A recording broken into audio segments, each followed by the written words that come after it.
Okay, so I wanted to tell you guys a little bit about how I overcame blossom end rot on this San Marzano tomato plant. In this video, I basically put to test some of the things that I found online, and they seem to work perfectly for me. Now, initially when I was growing it, we weren't necessarily having problems. The watering habits were very normal. I would just water it once a day. The tomatoes that are nearest to the bottom set and had no issues with blossom end rot. Now, as the plant started to progress a little bit older and it got larger in size, this is where things started to go a bit awry. Now, apparently one of the causes for blossom end rot is inconsistent water. And when that plant started to get a bit larger, one watering per day turned out to not be enough. I would water it in the morning, and then by noon it would be totally dry again. And this is where that inconsistency comes in. All of these sets here in the middle were unfortunately developing black spots on the blossom end. When your watering is inconsistent like this, it actually stops your plant's ability to uptake calcium efficiently. And that lack of calcium is very typically the cause.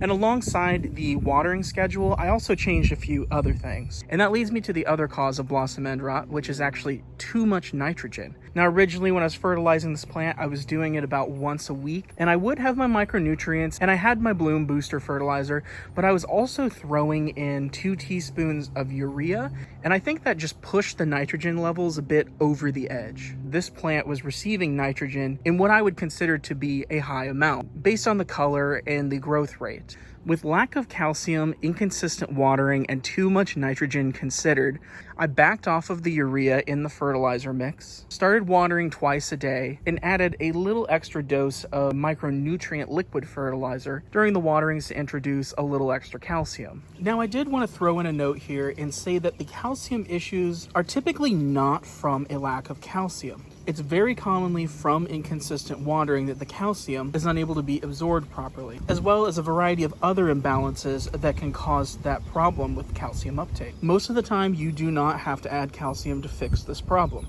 I just threw in a small supplemental amount to ensure that going forward, my plant has enough. Now you'll see down here that these tomatoes were growing during the time that the plant was getting inconsistent water. And you'll see that they all are suffering to some degree from that blossom end rot. This top third of the plant represents the time period where I was starting to realize what the issue was. And as you can see, these sets are totally fine. There's no issues with this one. This set right here is fresh. Doesn't seem to have any issues either.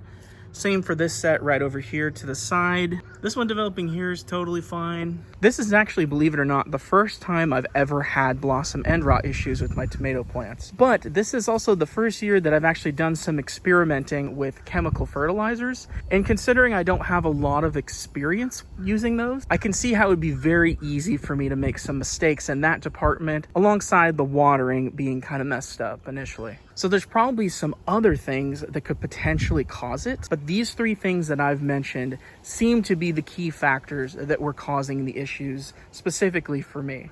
Now, with that being said, each case can be quite different from one another, so it's important that you assess your watering habits. Also, be sure to pay attention to environmental factors. Check the labels on your fertilizers. What do they have? What do they not have? And ensure that your plants are getting a balanced and nutritious feed.